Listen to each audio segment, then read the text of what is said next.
नमस्कार मित्रों, स्वागत है आपका अपराजित सोच यानी इनविंसिबल थिंकिंग सीरीज के दूसरा हिस्से में। मैं हूं सुब्रतो और आप देख रहे हैं द इनसाइट। क्या आपने कभी सोचा है कि आपकी उम्र 120 साल हो सकती है और वो भी एक उद्देश्य के साथ पूरी तरह सक्रिय और सार्थक जीवन जीते हुए? आज हम जीवन को देखने का ऐसा नज़रिया लेकर आए हैं जो आपकी सोच की सीमाओं को तोड़ देगा।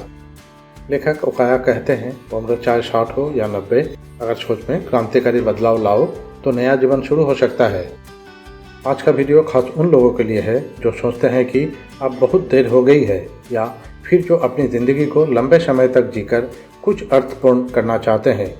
तो चलिए जानते हैं कि दीर्घायु होना केवल आयु का सवाल नहीं है, ये सोच, उद्देश्य और आत्मिक तैयारी का सवाल है। भाग 2, अपनी सोच में क्रांतिकारी परिवर्तन लाना। किताब का दूसरे भाग को 9 हिस्सों में बांटा गया है। चलिए खोलते हैं पहला खिड़की। नए विचारों को जन्म देने का महत्व। विचार शक्ति ही जीवन शक्ति है। अगर आप एक ही ढर्रे पर सोचते रहेंगे तो आपकी ज़िंदगी में बदलाव आना मुश्किल है। रोहियो ओकावा कहते हैं कि जो लोग लगातार नए विचारों को जन्म देते हैं वे अपने जीवन, समाज और दुनिया में बदलाव लाने की क्षमता रखते हैं। नए विचार केवल कल्पना नहीं होते, वे नई राहों को खोलते भी हैं, चाहे वो व्यापार हो, रिश्ते हो या जीवन का अन्य कोई क्षेत्र। नए विचार आपको स्टैग्नेशन यानी एक जगह रुके रहने से बाहर निकालते हैं। क्रिएटिव सोच आपको समस्याओं में समाधान खोजने में सक्षम बनाती है। बदलाव लाने के लिए आपको परंपरागत सोच से बाहर निकलना होगा। हमेशा तीसरे विकल्प की तलाश करते रहना चाहिए। जब जिंदगी सिर्फ 2 ही रास्ते दिखाती है, हाँ या ना, सही या गलत, तब तीसरा विकल्प खोजने वाला व्यक्ति ही क्रांतिकारी बनता है।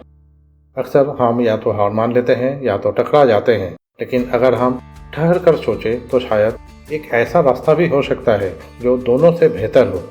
यह तीसरा रास्ता आपकी सोच की ऊंचाई और आपकी दृष्टि की गहराई पर निर्भर करता है। सकारात्मक सोच के लिए विपरीत ढंग से सोचें। जब हालात कठिन हो तो सामान्य सोच अक्सर नकारात्मक हो जाती है, लेकिन अगर आप उल्टा सोचें, जैसे कि इस बुरे में क्या अच्छा छिपा है, तो आपको एक नया दृष्टिकोण मिलेगा। ये विरोधाभासी सोच ही सकारात्मकता की असली जड़ है। ये तरीका आपको अंधेरे में भी रोशनी देखने की आदत डालता है। असफलता को बचाव नौका के रूप में प्रयोग करें। असफलता अंत नहीं बल्कि नया आरंभ हो सकती है, बशर्ते आप उसे बचाव नौका की तरह प्रयोग करें। जब जहाज डूबने लगे तो एक लाइफ बोट आपकी जान बचाती है। उसी तरह जब आपके सपने गिरने लगे तो असफलता को सीख में बदलने की आदत आपको डूबने नहीं देती। असफलता आपको रोकती नहीं बल्कि अगले प्रयास के लिए तैयार करती है। ईश्वर द्वारा सृजित विश्व में कुछ भी बेकार नहीं। इस ब्रह्मांड में कुछ भी व्यर्थ नहीं, ना समय, ना अनुभव, ना ही आप। ईश्वर की रचना में हर चीज का उद्देश्य है। आप जिस विराह से गुजरे हैं वो भी किसी न किसी वर्त से जुड़ी है। जब आप ये मान लेते हैं कि हर चीज का एक स्थान और मूल्य है तो आपकी सोच गहराई और श्रद्धा से भर जाती है। अपने कर्म का सामना सकारात्मक रवैये से करें। जीवन में जो भी हमारे सामने आता है, अच्छा या बुरा, वो हमारे कर्म का ही फल है, लेकिन इसे भुगतना ही नहीं, समझदारी और सकारात्मकता से स्वीकार करना ही सही तरीका है। जब आप अपनी जिम्मेदारी लेते हैं तब आप बदलाव की शक्ति भी अपने भीतर जगाते हैं। पीड़ाएं आपको तोड़ते नहीं बल्कि संवारने आती है। कल्पना कीजिए, एक महिला ने जीवन में बहुत संघर्ष किया, लेकिन उसने हर मुश्किलों को सीखने का अवसर माना। उसने अपने खराब रिश्ते या आर्थिक स्थिति को कोसने की बजाय स्वयं की योग्यता को निखारा और अपना छोटा सा व्यवसाय शुरू किया। उसकी सकारात्मक सोच ने उसे आत्मनिर्भर बनाया। लोग आपको भिन्न भिन्न रूप में लेते हैं। हर व्यक्ति आपको अपने दृष्टिकोण से देखता है। कोई आलोचना करता है, कोई प्रेरणा मानता है। इसलिए खुद की पहचान दूसरों की राय से तय ना करें। आप कौन हैं, ये आपकी सोच, आपका कर्म और आपका आत्मसम्मान तय करता है। अगर आप स्थिर और सच्चे हैं तो लोगों की सोच बदलती जाएगी। अब हम लोग इस अध्याय का बहुत ही रोचक हिस्से में प्रवेश करने जा रहे हैं, जो आम आदमी अक्सर बहुत कम सुनते हैं। 120 साल जीने की योजना। जब कोई कहे कि मैं 120 साल जीने की योजना बना रहा हूँ तो सुनने वाला चौंकता है। लेकिन सोचिए, अगर हमने जीवन को केवल 60 या 70 साल तक ही सीमित मान लिया है तो हम इसी हिसाब से सोचते हैं, प्लान करते हैं और जीते हैं। लेकिन यदि हम मान लेते हैं कि हमें 100 या 120 साल तक जीना है तो हमारा नज़रिया ही बदल जाएगा। क्या आप चाहते हैं कि आपका जीवन सिर्फ 60 या 70 साल तक ही सीमित रहे? सोचिए, अगर आपको 60 साल की उम्र में पता चले कि अभी आपको और 60 साल जीना है तो ये तो एक नए जीवन की तरह ही होगा। पहले 10 साल फिर से बचपन, अगले 10 साल किशोरावस्था, फिर युवावस्था और रोमांच से भरा एक नया अध्याय। लेखक कहते हैं, अगर 90 की उम्र में भी आप आध्यात्मिक यौवन में हैं और 100 की उम्र तक जीवन में रोमांस और खोज बाकी है तो इसे अधूरा नहीं मानना चाहिए, बल्कि आपको 120 साल तक जीने की ठोस योजना बनानी चाहिए। अगर आप 60 साल के हैं और आज से सोचे कि 120 तक जीना है तो आपके पास 60 और साल है कुछ नया सीखने, नया करने और इस दुनिया को कुछ देकर जाने के लिए। इस सोच से आपका नजरिया, ऊर्जा और जीवन की दिशा ही बदल जाएगी। उम्र सिर्फ एक संख्या है। सोच लंबी हो तो जीवन लंबा, उपयोगी और सार्थक बनता है। इस जगह पे एक रोचक बात आपको बताते चलते हैं। जापान के ओकिनावा द्वीप में 100 से ऊपर उम्र के हजारों लोग रहते हैं जो सक्रिय जीवन जीते हैं। वे रोज चलना, काम करना, ध्यान लगाना और दूसरों की मदद करना नहीं छोड़ते। उनका मंत्र है इकिगाई, यानी जीने की एक वजह। प्रयासों से दीर्घायु हुआ जा सकता है।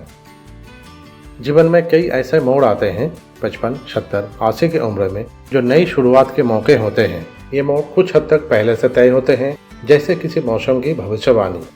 निश्चित नहीं, लेकिन संभावित। लेखक कहते हैं, अगर आप इन उम्र के मोड़ पर सोच में क्रांतिकारी परिवर्तन लाते हैं तो आप सच में अपनी उम्र बढ़ा सकते हैं। दीर्घायु क्यों? आप इस दुनिया में क्यों रहना चाहते हैं?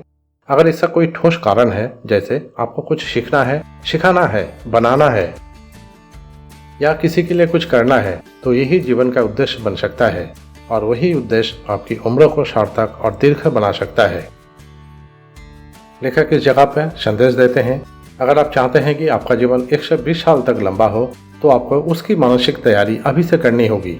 फिर आप पाएंगे कि जीवन के दुख छोटे लगने लगते हैं। आपको ये समझ में आने लगता है कि आपको वास्तव में क्या करना है और आप फिर उसे धीरे धीरे और आत्मविश्वास से पूरा करने लगते हैं। उम्र चाहे कोई भी हो, अगर आप अभी 20 साल के हैं तो आपके पास 100 साल की योजना बन सकती है। अगर आप 50 के हैं तो भी आप जीवन के दूसरे चरण की आतिशबाजी शुरू कर सकते हैं। और अगर आप 70-80 के भी हैं तो आपके पास जीवन का सबसे सुंदर, गहरा और शांत दौर हो सकता है, ज्ञान, सेवा और आत्मविकास का। जीवन एक रंग बिरंगी आतिशबाजी जैसा है। अगर हम सिर्फ एक ही तरह की रोशनी या ध्वनि पर अटक जाए तो जीवन निराश हो जाएगा। इसलिए कभी रॉकेट छोड़िए, कभी रंगीन चक्र घुमाइए, यानी अपने जीवन को नए विचारों, नए रास्तों और नए लक्ष्य से भरते रहिए। जो सीखा वो बेकार नहीं जाता। लेखक अंत में कहते हैं, अगर आपने जीवन भर जो सीखा वो इस धरती पर काम नहीं भी आया तो भी आप उसे अगले लोक में ले जाएंगे, क्योंकि वो आपकी आत्मा में समाया होता है। यही है दीर्घायु जीवन की असली समृद्धि, सीखना, समझना और आगे बढ़ते रहना। तो दोस्तों, अब आप समझ चुके होंगे कि सोच में बदलाव लाकर उम्र को नहीं बल्कि जीवन को लंबा किया जा सकता है। अगर आप अभी 20 की है तो आपकी कहानी अभी शुरू हुई है, और अगर आप 60 या 70 के भी है तो समझिए नई कहानी की प्रस्तावना बस शुरू ही हुई है। इस वीडियो से यदि आपने कुछ नया जाना हो तो उसे नीचे कमेंट में जरूर साझा करें और सोचिए, अगर आपके पास 100 साल और हो तो आप क्या करना चाहेंगे। अगले भाग में हम बात करेंगे जीवन और जीत के बारे में, तो चैनल को सब्सक्राइब करना मत भूलें। मिलते हैं अगले भाग में एक नई सोच, एक नई ऊर्जा के साथ। धन्यवाद।